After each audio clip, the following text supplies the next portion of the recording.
Një prej pyetjeve që kanë bërë komisionit përhershëm për fatva, për një pyetje ka thonë që ai do e ka dëgju radion e Kairos edhe të Kuvajtit, edhe kanë lajmëruar, po në atë kohën kur e ka bërë pyetjen, ai ka lajmëruar se dita e diel është ditë e Bajramit.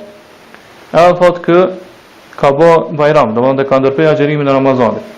Edhe pse thotë radio e Riyadit e ka dhënë lajmin që dita e Bajramit është ditën e hanë.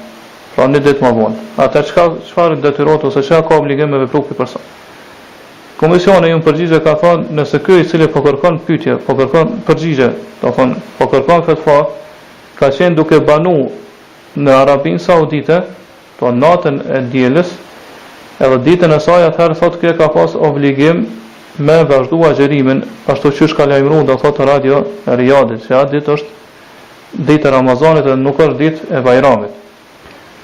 Për arsye se thotë për banorët e Arabisë Saudite ende nuk është pohuar se nuk është vërtetuar shikimi i hanës 3. Pra nuk është vërtetuar që dita diel është dita e parë e muajit Sheval.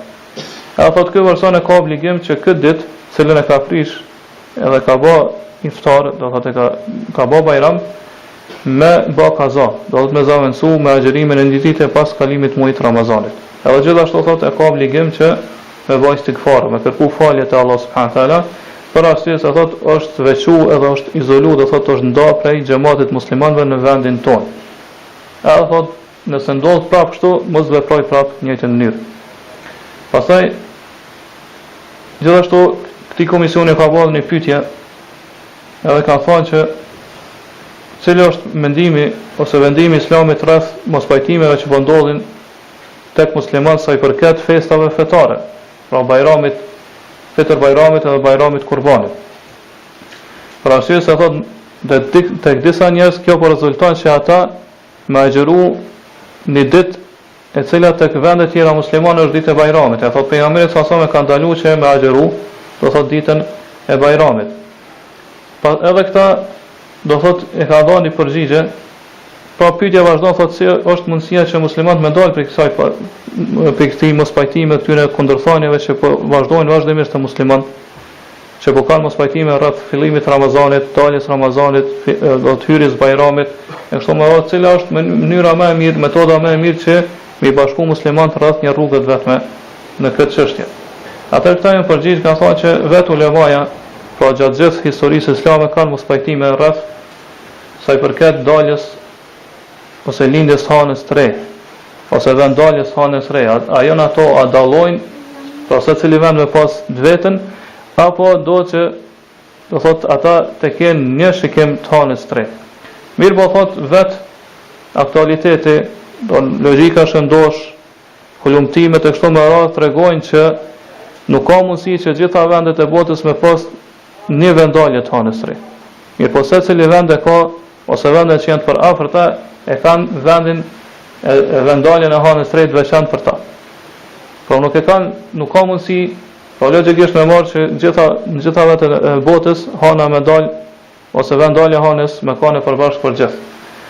Edhe thot mirë po dietarët kanë xhilaf, pra janë mos pajtim rreth çështjes se a do të merret konsiderat kjo dallimi i vendaljeve të hanës 3 apo nuk duhet të merret konsiderat sa i përket pohimit dhe vërtetimit hyrjes Ramazanit edhe daljes tina.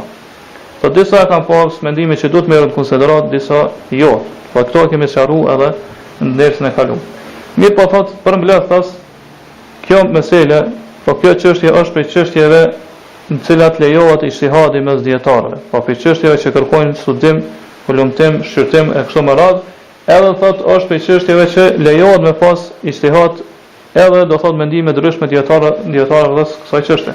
Prandaj thot edhe fukahaja gjithmonë kanë pas mospajtime rreth sajna, si në kohën e kaluar, si në kohën e tashme e kështu me radhë. Mirë po thot nuk ka gajle, do s'ka problem nëse banorët e një vendi nuk e shohin hanën e re të Shevalit, pra ditën e 30 Ramazanit, me marr edhe me punu me shikimin e hanës 3 të një vendi tjetër, i cili do thot kanë tjetër vendalje të hanës 3. Pra nuk e kanë vendaljen e hanës 3 përbashkët me banorët e këtij vendi. Thotë nëse mes tyre ka mospajtime, Pra me pranu shikimin e halën së veni tjetër apo jo, atë thot këtë çështje e vendos udhëhesi i shtetit. Pra kryetari i shtetit, mbretëja, kushdo qoftaj, nëse është musliman. Nëse kryetari i shtetit është musliman edhe vendos çysh me vepru atë, banorët e atij vendi kanë obligim me u bind urdhit tina.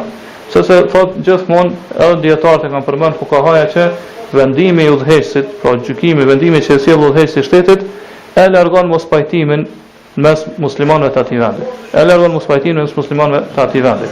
Prandaj edhe banorët e atij vendi kanë obligim me punu me vendimin e udhëhesit të shtetit.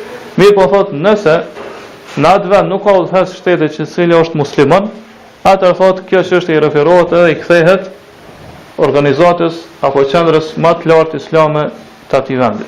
Pra dhe ata vendosin edhe marrin vendimin ose çështja ju përket atyre sigurisë udhëhesit të shtetit. Po këtë kjo thonë bëhet me qëllim që me kushtu kujdes, me kushtu rëndësi unifikimit ose bashkimit të muslimanëve rreth fillimit të agjerimit dhe përfundimit, edhe gjithashtu rreth festimit të Bajramit.